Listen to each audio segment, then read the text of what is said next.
안녕하세요. 저는 지방에 내려와 살게 된 지 반개월 정도 된 기혼 여성입니다. 얼마 전 저희 시댁에서 재미난 일이 하나 있었는데 사연으로 올려보면 좋을 것 같아서 찾게 되었어요. 제게 철딱선이 없고 세상 물정 모르는 동서가 있었거든요. 그 친구 덕분에 짧은 기간 동안 얼마나 집안 분위기가 오르락내리락 했는지 몰라요. 다 큰 성인에게 본때를 보여줘 본 적은 없는데 저 또한 그 친구 덕분에 저답지 않은 모습을 여러 번 드러냈었습니다. 지금부터 불과 얼마 안 된 그날의 사연을 들려드릴게요. 저는 감히 남편 잘 만나 제2의 인생인 결혼을 성공했다고 자부할 수 있는 삶을 살고 있습니다. 근데 그렇다고 결혼 생활이 순탄치만은 않았어요. 이유는 바로 동서의 존재 때문이었어요. 남편에겐 남동생이 하나 있는데요. 제가 결혼하고 시동생이 1년 뒤에 결혼하게 되었거든요. 제겐 동서되는 그 친구는 굉장히 부잣집 딸이라서 시모가 유난히 좋아했습니다. 시댁 입장에서 부잣집 며느리가 들어오면 당연히 좋겠죠. 굳이 시모가 그걸 집어내지 않아도 저 또한 동서의 재력에 스스로 위축이 됐거든요. 그런데 그걸 시모가 굳이 저랑 비교를 하더라고요. 원래 어떤 관계든 비교를 하면 서로에게 상처가 되기 마련이잖아요. 시모가 꼭 그렇게 갈등 상황을 만들어버리니 집안 분위기에 나락이 찾아오는 거 아니겠어요? 일단 저희 친정이 그렇게 잘 살지 못하는데도 남편과 결혼을 할 수 있었던 건 남편이 저를 너무 많이 좋아해서 결혼을 밀어붙인 케이스였기 때문이었어요. 시부는 일이 많아서 결혼 인사 때 아니면 볼 일이 별로 없어 괜찮았거든요. 근데 시모는 주야장천 마주하니 저를 싫어하는 그 얼굴을 더 자주 봐야 했습니다. 시댁도 되게 잘 사는 집은 아니에요. 어쩌면 우리 친정이랑 비슷한 형편이라고 할 수도 있습니다. 그런데도 시모는 비범한 며느리가 좋나 보더라고요. 자기 배경이 너무 평범해서 잘난 집안을 원하는 것 같기도 했어요. 예를 들면 며느리 될 사람이 배경이 비범하든지 학벌이 비범하든지 직업이 비범하든지 이런 쪽으로 하나 정도는 뛰어나길 바랬습니다. 제가 결혼 인사 갔을 때도 대놓고 저런 걸 물어보셨으니 시모가 원하는 며느리상 정도는 꿰고 있어요. 근데 저는 시모가 좋아할 상이 아니었거든요. 이도 저도 아니고 너무 평범한 사람이었다 보니 시모 마음에 들 수가 없었던 거죠. 솔직히 결혼 반대가 한 번 정도 있었습니다. 하지만 결국에 시모가 자기 의견을 양보한 이유는 제 남편이 장남이라서 분에 넘칠 만큼 아꼈기 때문이었죠. 사랑하는 자신의 첫째 아들이 저를 죽고 못 살 만큼 사랑한다고 하니까 어쩔 수 없이 결혼을 허락해 준 겁니다. 그래서 저는 처음부터 시모에게 예쁨 받지 못했어요. 시모는 자신에게 무언가 해줄 며느리를 원했는데 저는 그럴 능력이 안 되는 며느리였다 보니 제게 못마땅하다는 걸 늘 표현하고 다니셨죠. 결혼식 올리고 나서 저를 얼마나 못살게 굴었는지 몰라요. 시모는 차라리 이혼해도 좋으니 남편이 저를 버렸으면 좋겠다는 생각도 하는 것 같았습니다. 결혼 초에 저랑 남편 관계를 엄청 이간질했었거든요. 내가 분명 50만 원짜리 다육이 여기 뒀었는데 없어졌어. 새아기가 집에 올 때마다 여기 주변을 어슬렁거리는 것 같긴 하던데 걔가 집에 오고 난 후로 자꾸 뭐가 없어지는 것 같단 말이야. 또 시적이네. 내 아내 그럴 사람 아닌 거 내가 제일 잘 알거든. 제발 소설 좀 쓰지 마. 시모는 저런 식으로 안 되는 소리를 자주 짓거렸어요. 그래도 그나마 남편이 제 편에 서서 시모를 배척해줘서 제가 스트레스를 덜 받을 수 있었습니다. 어쨌든 시모는 시동생이 결혼한다는 말을 하기 전까지 저를 어떻게든 쫓아내려고 모함하면서 지냈습니다. 그것에 재미를 느끼고 있는 것 같기도 했죠. 나중에 동서가 결혼 인사를 오고 나서부터 저는 완전 시모 눈밖에 나버리게 되었는데요. 동서가 감히 넘볼 수 없을 정도의 부자인 걸 알고는 결혼하기 전부터 1등 며느리 취급을 하시더라고요. 맏며느리는 저인데도 동서가 집안의 유일한 며느리인 것처럼 대접해줬습니다. 며느리는 역시 이런 며느리를 들여야 돼. 네가 있으니까 벌써부터 집안이 화사하다. 너는 어쩜 이렇게 세련되게 생겼니? 사돈 내가 딸 예쁜 거 알고 정말 귀하게 키웠나 보구나. 누구랑 다르게 곱게 자란 티가 팍팍 나네. 칭찬 그만하세요, 어머님. 듣기 부끄러워요. 저희 부모님은 저보고 너무 칠칠 맞다고 시댁 가서 미움받는 거 아닌가 걱정이신걸요? 시모도 시모지만 저는 동서를 처음 봤을 때 동서 역시 만만치 않은 여우라는 걸 느낄 수 있었어요. 동서는 시모를 어려워하는 기색이 전혀 없었고 결혼 인사 온 첫날부터 저한테 물 좀 갖다 달라고 부탁하는 대담함을 보였던 사람입니다. 시모와 하루 만에 친해져서 팔짱까지 끼고 살랑살랑 눈웃음도 잘 치는 것이 긴장이라곤 전혀 안 하는 사람 같았죠. 사실 동서가 긴장을 하든 말든 시모랑 잘 지내든 말든 제가 크게 상관하지 않으려고 했습니다. 그런데 시모가 일부러 염장 지르려고 부른 건진 모르겠지만 꼭 동서가 시댁에 올 때마다 저까지 부르더라고요. 저를 불러놓고 따로 할 말을 하는 것도 아니었어요. 그저 주방 일을 시키면서 거실에 앉아 저를 돌려가는 소리만 해댔습니다. 당연히 동서한테는 손에 물 한 방울 안 묻히게 하더라고요. 저리 사람한테 친절할 수 있는 시모가 저한테는 이래라 저래라 가정부 부리듯 말하는 것이 서운하긴 하더군요. 무엇보다 마음에 안 들었던 거는 주말에 불러서 부려먹는다는 거였어요. 남편은 사업가라서 주말에도 출근을 하는데 시모가 그걸 아주 잘 아니까 일부러 남편 몰래 저만 부르려고 주말에 연락하더라고요. 동서는 부자라서 그런가 일도 안 하면서 항상 주말에만 시댁을 가대요. 어쩌면 시모가 일부러 저 골려 먹으려고 주말에 동서를 부르는 것일 수도 있지만 일단 그건 제 추측일 뿐이에요. 어쨌든 동서는 나이가 저랑 겨우 1살 차이인데도 백수였는데요.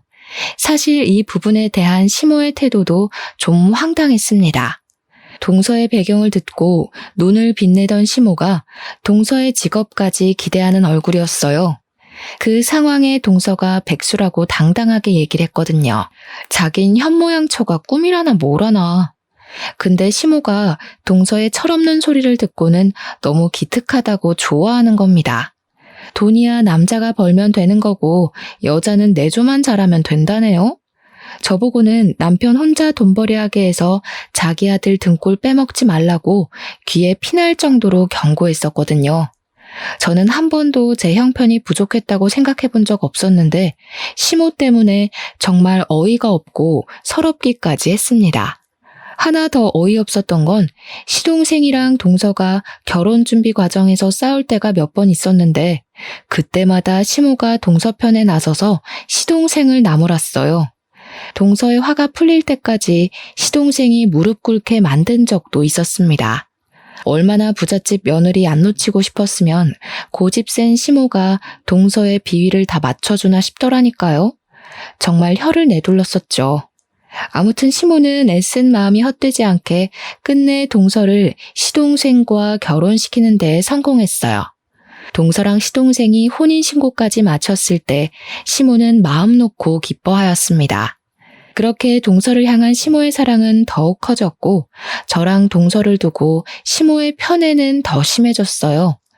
한 번은 식구들이 다 있는 곳에서 남편만 자리를 잠시 비운 상황이었는데요.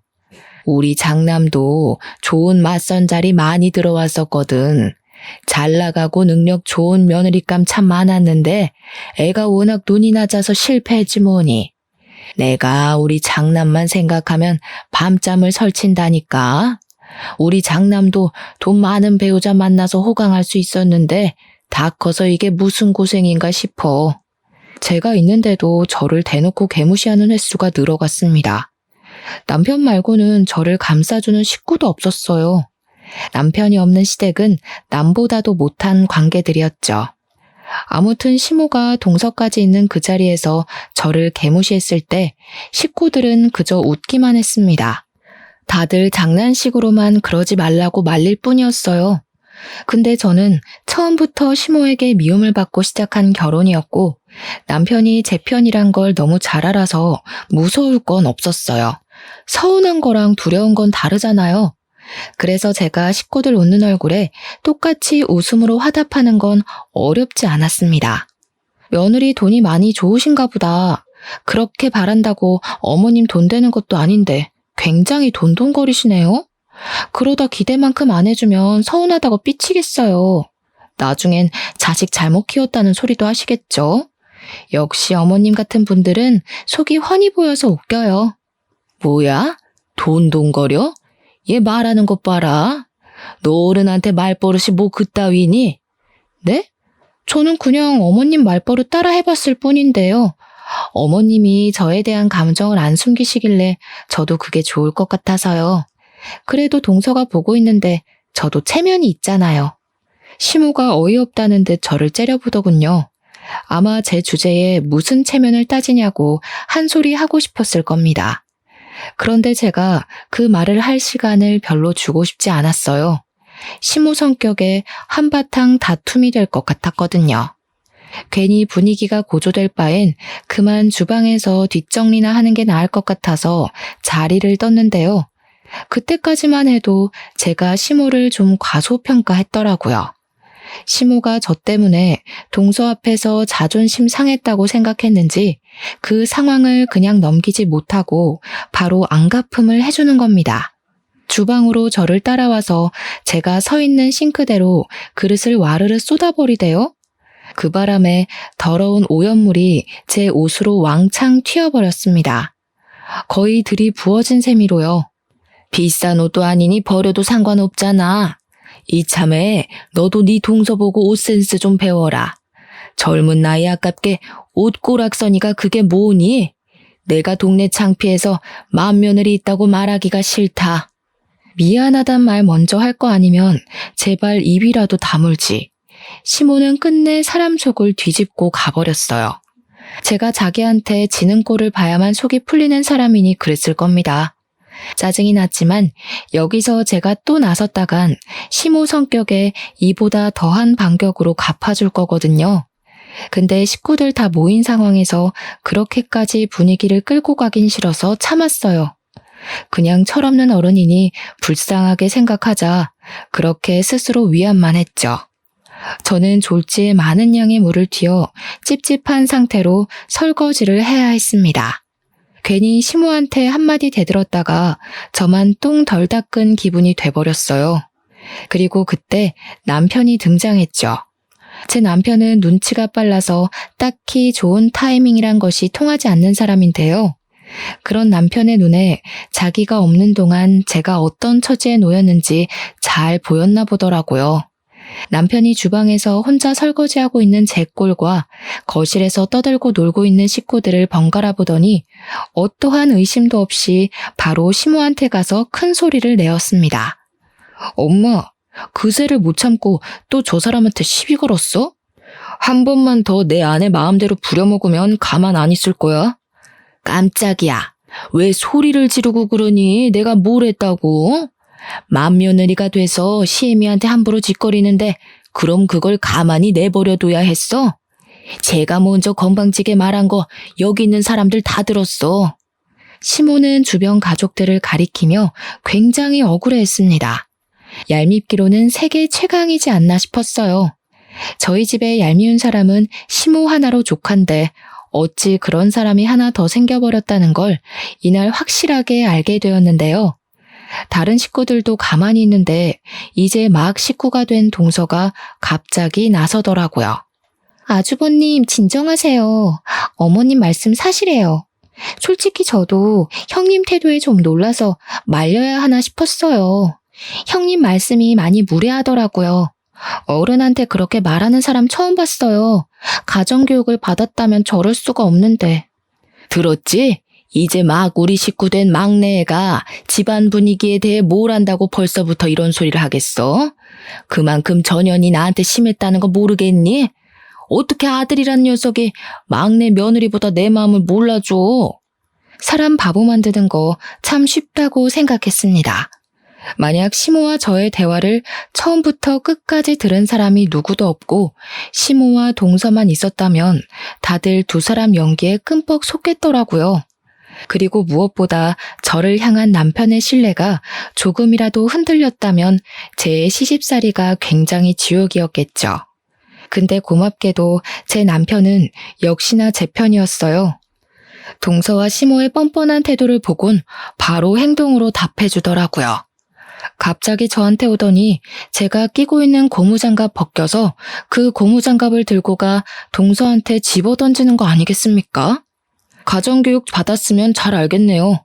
그쪽이 내 아내보다 아랫사람이니까 설거지 같은 잡일은 먼저 하겠다고 나서는 게 예의예요. 퍼질러 앉아서 숟가락만 끄적이는 건 재수씨 친정이나 가서 하는 거고요. 어머, 너 지금 뭐 하는 짓이니? 얘가 입고 있는 옷이 얼마짜리인 줄 알기나 해? 어디서 세제 묻은 고무장갑을 들고 와서 난리야. 잘못한 건 네 마누라라니까 왜 엄한 곳에 화풀이 하는 거냐고.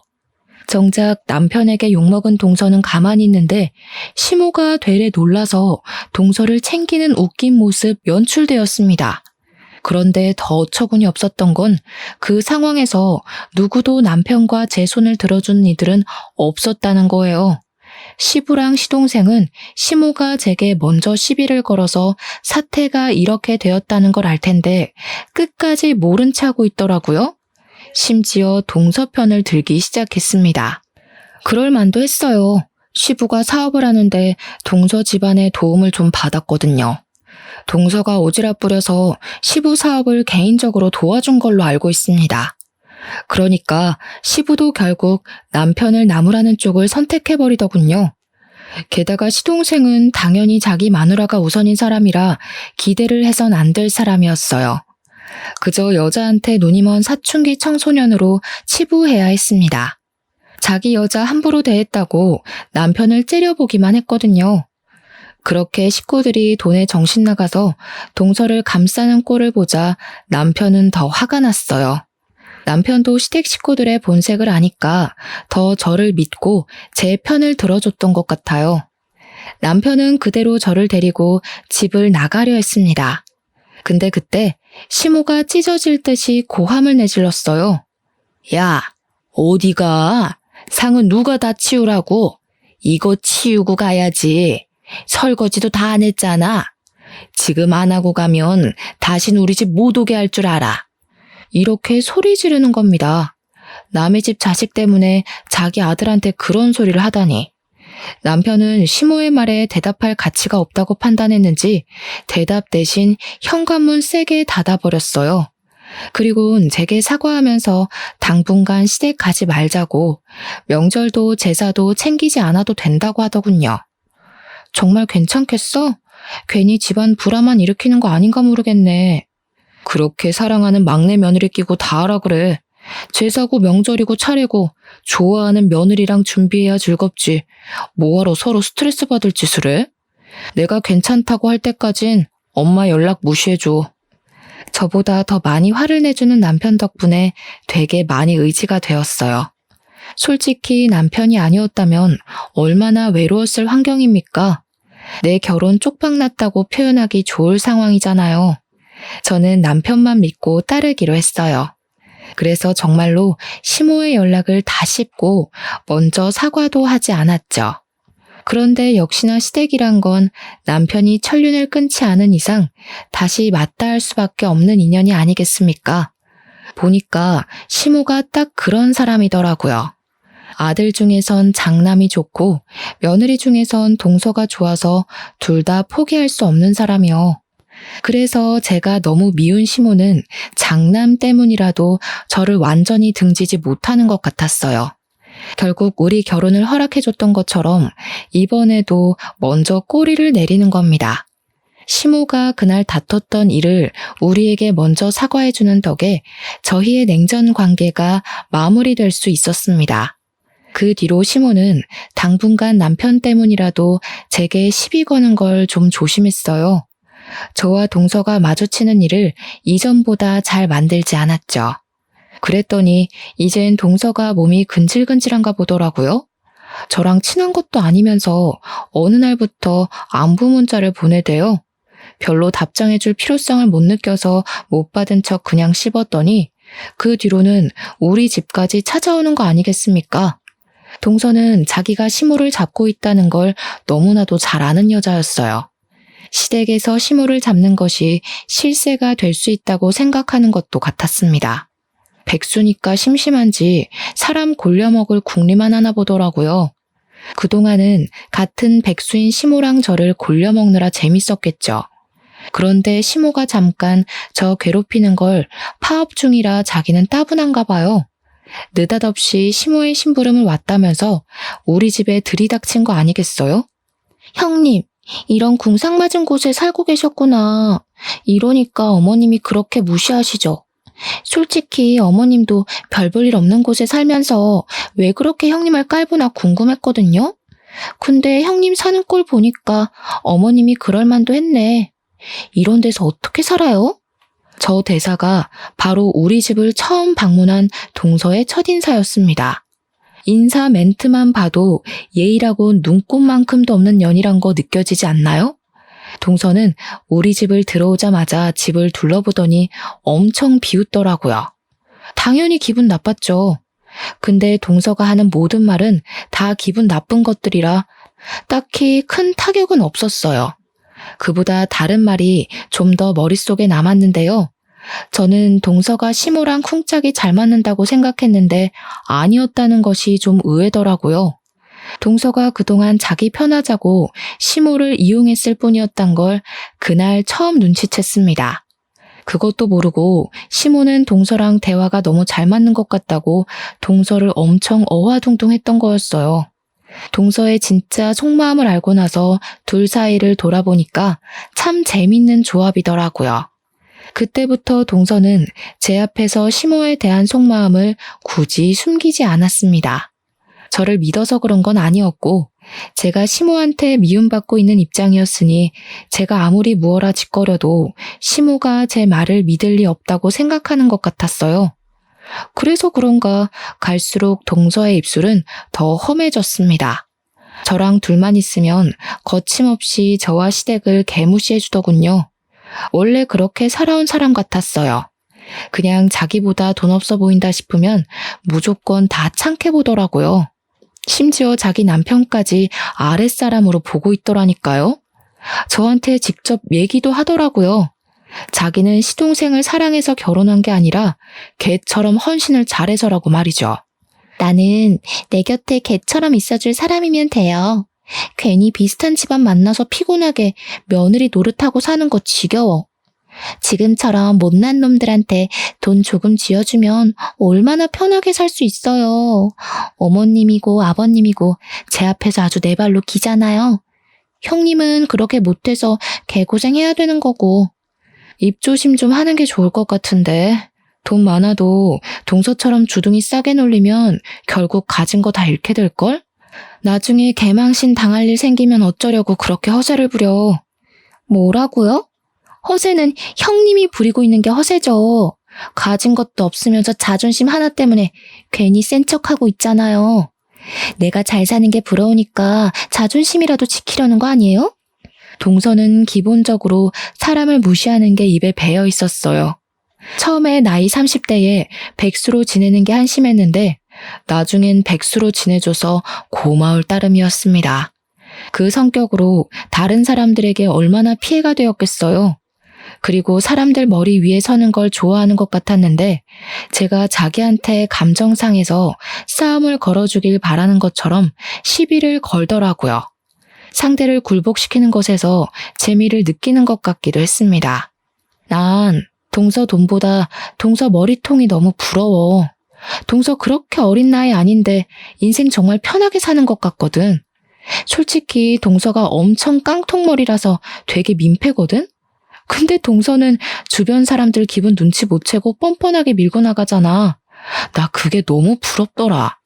내가 신이었다면 동서 네 머리통이랑 바꾸고 싶다고 우스갯소리를 좀 했더니 동서가 의외로 이런 것에 또 열받나 보더라고요. 저한테 자기 위치를 자각시켜주고 싶었던 건지 사고 하나를 거하게 쳐준 거 아니겠습니까? 제 개인차를 손봐놨더라고요.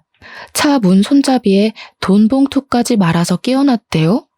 병 주고 약 주겠다는 건가 싶은 거 있죠. 남편이 그 사실을 알고 동서한테 화가 나서 당장 따지러 가려고 했는데요. 그거 제가 우선 말렸습니다.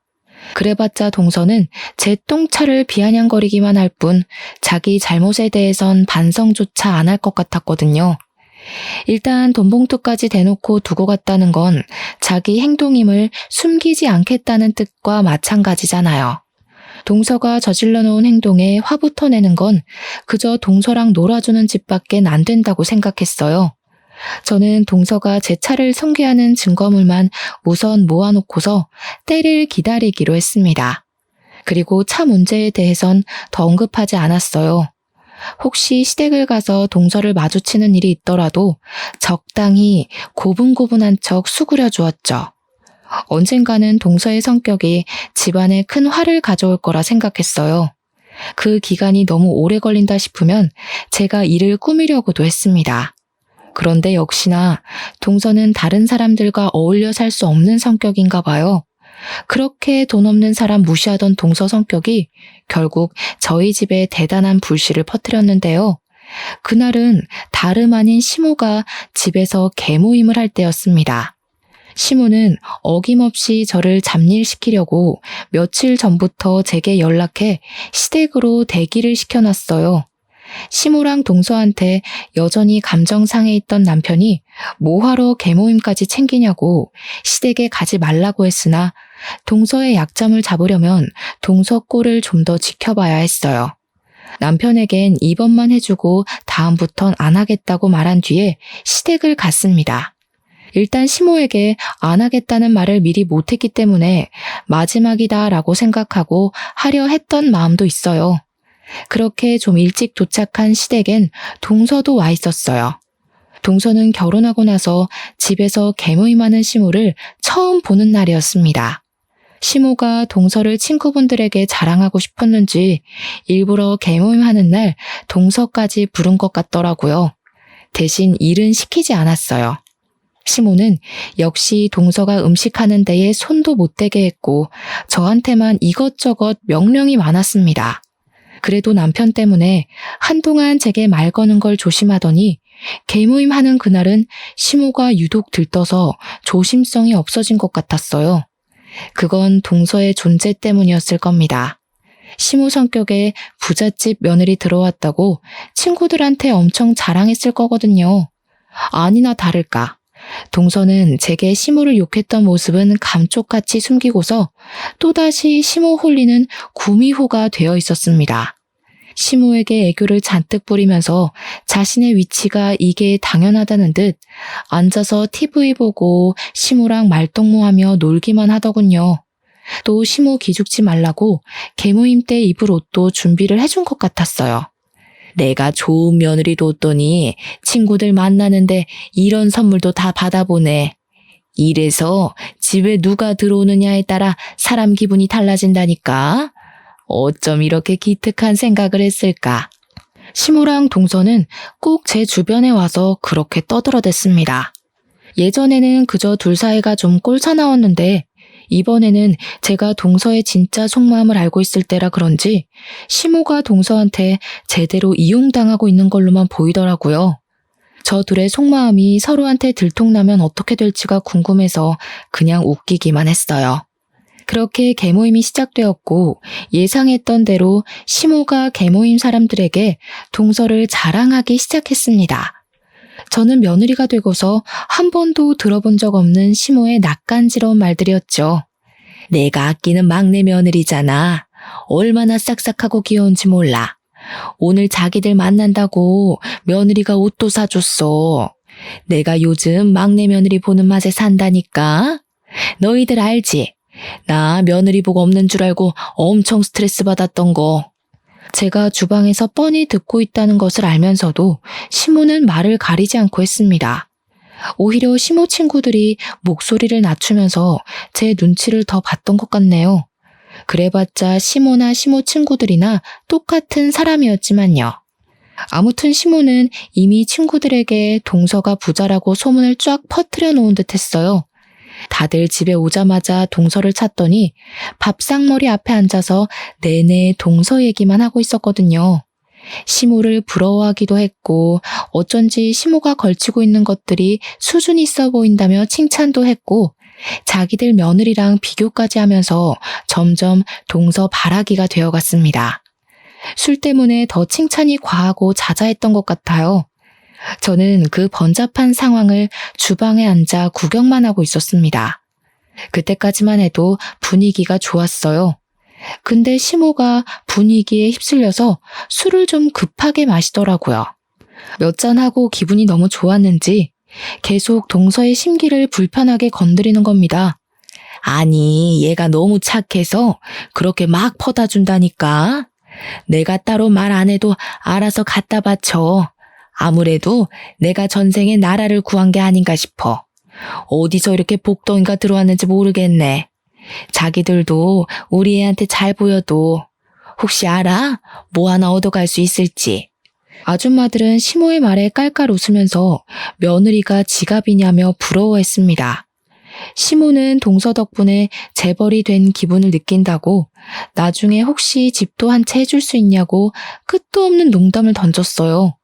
그게 진짜 농담인지 아닌지는 모르겠네요. 근데 실제로 시모가 동서 없는 곳에서도 자기 친구들한테 동서만 있으면 이제 자기 재벌이라고 떠들고 다녔나 봅니다. 시모 친구들이 시모가 그 자리에서 얘기 안 했던 내용까지 속속히 알고 있더라고요. 아무튼 그 상황에서 유독 제 눈에 들어왔던 건 동서의 표정이었는데요. 시모랑 시모 친구들의 수다가 길어질수록 동서가 그들의 비위를 맞추기 힘든 것처럼 보였습니다. 역시나 얼마 안 돼서 동서가 못 참겠는지 화장실 간다고 자리에서 일어나더군요. 한참 화장실에 있는 것 같더니 시모가 잠깐 자리를 비웠을 때 동서가 화장실에서 나왔어요.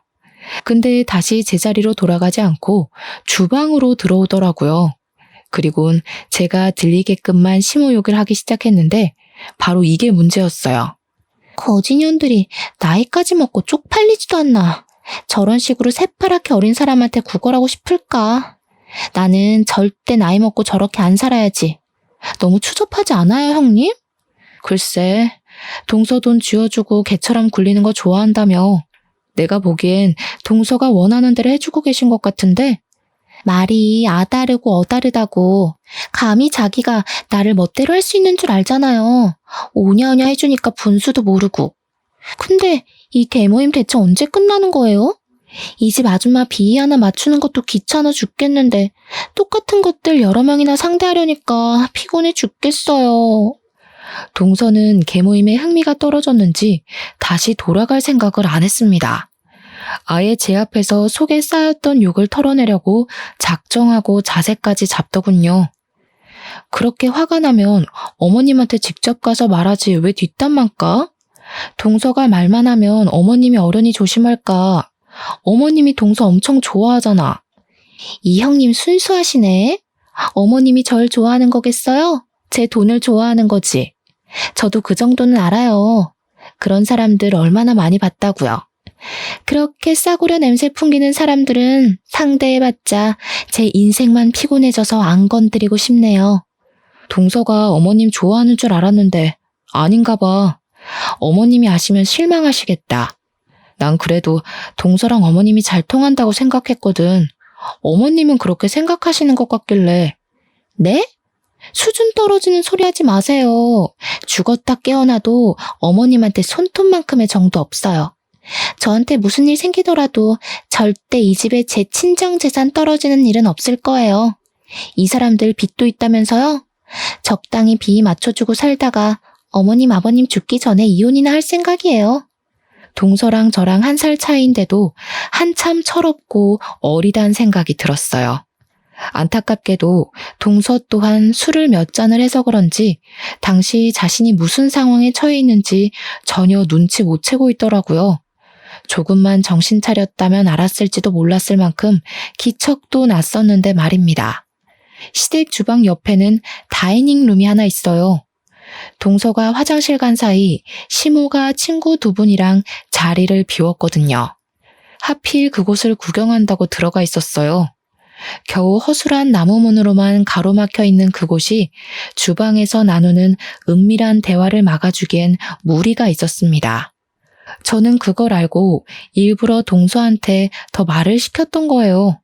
동서가 나타나기 전까지만 해도 소란스럽던 다이닝룸은 역시나 동서의 돌발 발언 때문에 어느새 조용해졌더라고요. 시모가 저희의 대화를 엿듣고 있다는 것을 확신했어요. 시모는 충분히 그럴 위인이거든요. 그래서 동서는 여전히 시댁 식구들 개 같다고 생각해? 아무리 그래도 어머님, 아버님은 연세도 있으신데 동서가 이해 좀 해주지. 지금 비위 맞춰주는 걸로도 친구들 데려와서 이 난린데 이해까지 해주라고요? 사람은 끼리끼리 논다더니 어머님은 어쩜 그렇게 자기 같은 친구들만 사귀었대요? 친구들도 다 주인한테 꼬리 흔드는 개 같던데 봤어요? 야, 너 지금 뭐라 그랬니? 꼬리 흔드는 개? 그때 다이닝룸의 문이 확 열리면서 시모가 등장했어요. 두 사람을 더 골려주고 싶었는데 시모가 거기까지 참는 건 좀 힘들었나 봅니다. 그래도 동서를 놀래주는 건 성공했어요. 동서는 되게 깜짝 놀라며 시모를 마주했는데요. 시모는 동서의 망언 때문에 술이 확 깨는지 눈을 부릅뜨더라고요. 그리곤 그렇게 애지중지하던 동서의 머리끄덩이까지 붙잡았습니다. 감히 사람들 다 보는 앞에서 시애미를 망신시켜? 사람을 우습게 봐도 유분수지. 돈 좀 있다고 대우해줬더니 사람을 개 취급해? 무슨 이런 건방진년이 다 있어? 아무리 개념이 없어도 그렇지 어떻게 시애미를 욕할 수 있냐고. 사실을 얘기했을 뿐인데 왜 이래요? 솔직히 어머님도 처음부터 저보다 돈에 더 관심 있었던 거잖아요. 서로 이용한 건데 왜 나만 나쁜 사람이라 그래요? 젊은 사람들만 무조건 어른 비위 맞춰줘야 되는 거예요? 아쉬운 사람이 수그리고 들어가면 되는 거지. 그래서 지금 내가 아쉬운 쪽이니까 너한테 깍듯이 굴어라 그거니? 부잣집 며느리면 다 똑똑한 줄 알았는데 그것도 아닌가 보네. 내가 제일 싫어하는 게 너 같은 무식한 며느리야. 시애미를 집 발 아래로 보는 며느리를 뭐가 좋다고 끼고 살겠어? 당장 내 아들이랑 이혼해. 그놈의 자존심 좀 고치세요. 그런다고 없는 돈이 굴러와요? 친구들한테 개망신 당할 게 뭐 있다고 이렇게까지 하세요? 친구들이랑 어머님 비렁뱅이인 거 사실이잖아요. 괜히 자존심 상하니까 저한테 성질내는 거 아니에요? 어머님이 사과할 때까지 이혼 못해요. 두 사람이 파국을 맞은 장면을 더 구경하고 싶었지만 왠지 예상치 못한 큰일 날 것 같아서 저는 일단 남편에게 도움을 요청했습니다. 예상대로 처음보다 더 난리가 날 수밖에 없었는데요. 동서가 갈수록 자기 성격 드러내며 건방지게 나오니까 시모뿐만 아니라 시모 친구들까지 화가 난 거예요. 처음에는 시모 친구들이 시모랑 동서 사이를 말리다가 동서가 전부 싸잡아서 개무시를 해주니까 시모 친구들도 더는 못 참고 동서에게 덤벼들었어요. 지켜보기만 하려고 했던 저는 결국 끼어들지 않으면 안 될 것 같았습니다. 할 수 없이 가장 중심에 서 있는 둘의 싸움을 말렸어요. 어머님 진정하세요. 이렇게까지 할 필요 없잖아요. 우선 앉아서 처음부터 차근차근 얘기해봐요. 돈 많은 며느리 뒀다고 그렇게 애지중지 하셨으면서 갑자기 왜 이러세요? 돈 많은 사돈집에 아들 보내는 게 아들 장가 잘 보내는 거라면서요. 장가 잘 보내긴 개뿔. 이 가식적인 년 때문에 내 아들 인생이 훨씬 아까워졌지. 이 썩을 년 그냥 안 내버려도 무조건 이혼 소송할 거야. 시모는 제 말 때문인지 동서한테 받은 옷이랑 액세서리 다 뜯으며 동서를 향해 집어던졌습니다. 동서는 그런 시모를 보면서도 자기 성질만 내세울 뿐 한 번도 지려고 생각을 안 하더군요. 오히려 소송해봤자 시모가 손해고 되려 위자료 물게 만들 거라고 협박도 했어요. 그 바람에 시모는 더 충격받아서 싸웠습니다. 시모 친구들도 동서더러 싹수 없다고 돈 많은 가정에서 자라면 뭐하냐고 개념이 없는데 라며 쌍욕을 했어요. 때마침 타이밍 좋게 남편이랑 시동생도 들이닥쳤는데요. 엉망진창인 상황 때문에 저한테 설명을 먼저 들어야 했고 그 다음 사태를 진정시켜 주었습니다. 그리고 시모는 시동생을 발견하자마자 당장 이혼하라고 생 난리를 쳤어요. 나는 저딴 무식한 년 며느리로 절대 못 둔다. 전현이랑 이혼 안 하면 내가 이 집을 나갈 거야. 역시 시모는 자존심이 센 편이었어요. 돈도 돈이지만 자기 친구들 앞에서 어린 며느리에게 그런 개망신까지 당하며 돈돈거릴 정도는 아니었던 겁니다. 그리고 이 와중에 황당했던 건 시모는 그제야 제가 며느리로 보이나 보더라고요. 저를 맏며느리 취급하면서 당장 저 꼴불견 끌어내라고 제 손을 잡대요. 어차피 엉망진창이 되어버린 상황인지라 저는 시모가 이참에 정신 차리길 바래서 그 손길을 내쳐버렸어요. 죄송해요, 어머님. 어머님도 저한테 잘하신 거 딱히 없잖아요. 제가 여기서 어머님 편들어줘야 할 이유가 없어요. 마음 같아선 저도 그동안 어머님 머리채 수십 번은 잡았거든요. 다만 저는 동서처럼 머리통이 깡통이 아니라서 제 신용 잃을 짓은 참았을 뿐이에요. 뭐야? 이것들이 단체로 미쳤나? 너희들 둘이서 짜고 나 엿먹이려고 그런 거야? 둘 다 쫓겨나고 싶어? 동서랑 둘이서 지지고 볶든 말든 그건 제 알 바 아니고 일단 상황이 이렇게 된 김에 말씀드릴게요. 저는 남편이랑 의논해서 더 이상 어머님 안 모시려고요. 남편이 거절하면 이혼해서라도 어머니랑 인연 끊을 거예요.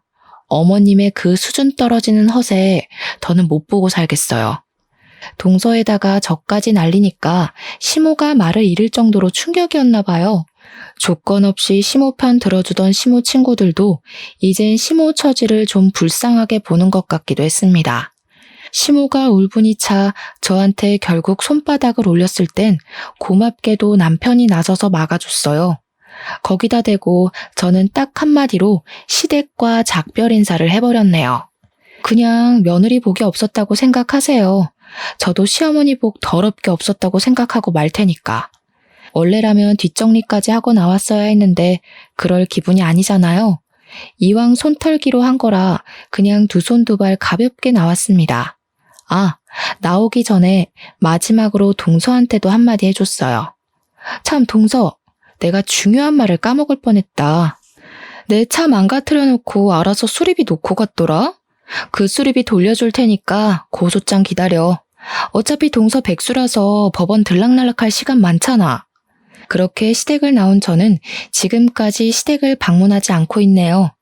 그 사람들한테 작별 통보를 하면서 유독 아쉬웠던 건 남편과의 인연이었어요. 하지만 저는 그렇게 생각해요. 사람이 몸에 좋은 걸 자주 하는 것보다 몸에 안 좋은 걸 끊는 것이 더 도움된다는 말이 있잖아요. 남편이 제 인생에 활력을 주겠지만 시모가 곁에서 제 인생을 계속 오염시킨다면 저는 차라리 오염의 원인을 제거하는 편이 제 삶에 더 도움이 될 것 같다는 판단을 내렸어요. 그래서 남편과의 이혼은 어쩔 수 없이 감안하려고 했죠. 남편처럼 좋은 남자를 못 만날 걸 알기 때문에 재혼도 못할 거란 걸 받아들였고요. 근데 남편의 반응은 다소 놀라웠어요. 솔직히 저는 아무리 우리 사이에 문제가 없었다고 하더라도 남편이 천륜을 포기하진 못할 거라 생각했거든요. 그러나 당황스럽게도 남편이 저를 선택해 주더라고요. 저보고 앞으로 시댁 안 챙겨도 되니까 지방에 가서 살자고 제안하였습니다. 너무 고마웠고 미안했어요. 남편 복이 있다는 건 정말 든든한 일인 것 같아요. 아무튼 그 뒤로 시동생은 시모가 시켜서 진짜 이혼을 하게 되었어요. 근데 소송은 못했다고 들었습니다. 동서 친정 쪽에서 시부 사업 도와주던 지원을 모조리 끊는 바람에 사정이 쪼들렸고 그래서 소송할 돈이 없었다더군요. 그것 때문에 시모가 더 뿔이 났다고 했어요. 그래서 결국 시모가 동서에게 마지막 선물을 주었다고 들었어요. 시모 성격에 그 치욕을 고스란히 당하고 있을 사람이 아니란 건 알고 있었는데요.